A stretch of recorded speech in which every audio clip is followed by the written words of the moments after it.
കുറച്ചൊന്നും വേദനയില്ലേക്കാരും പഞ്ച കുട്ടി അനുഭവിച്ചത്. ഇജിങ്ങനെ നൂലൊളിച്ച് കുത്തിർന്നാലേറ്റവും ഓളെ വേദനയും വരുത്തന്മാർ എന്തെങ്കിലും ആകുമോ? അതുകൊണ്ട് ഒന്നുമില്ല, കിട്ടണ പ്രാർത്ഥിച്ച് കുത്തിർന്നാ മതി. ആ ഓപ്പറേഷൻ മാണ്ടി വരുന്നില്ലത് മറിയമ്മ ഒളിച്ചീനി. അപ്പൊ ഓളും പറയുന്നുണ്ട് എന്നാലും മാണ്ടില്ല, രണ്ടിടത്തായി കിട്ടിയാതല്ലേ സമാധാനം.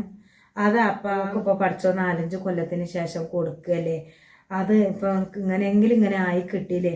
ഇനിയിപ്പൊ രണ്ടിടത്താകാൻ പ്രാർത്ഥിച്ചെന്നല്ലാതെ ഓപ്പറേഷോ പ്രസവോ അത് നോക്കി കുത്തിർക്കുക. അപ്പൊ ഇനി അതിലൊന്നും ഇപ്പൊ കഥല്ല. ഈ ജയിപ്പയച്ചണീന് എന്തേലും വന്ന് തിന്ന്. എന്നാലും ഇപ്പൊ നോക്കാൻ ഇവിടെ വന്നാൽ ഞമ്മളൊക്കെ അല്ലേ ആളെ ഏൽപ്പിച്ചതാവുണ്ട്. ഞാനെടുക്കും തലക്ക് ഞാനും വണ്ടിയൊന്നും നോക്കാം. ഇജിപ്പോൾ കുറച്ചൊക്കെ നീച്ചെടുക്കാൻ മാത്രമായില്ലേ.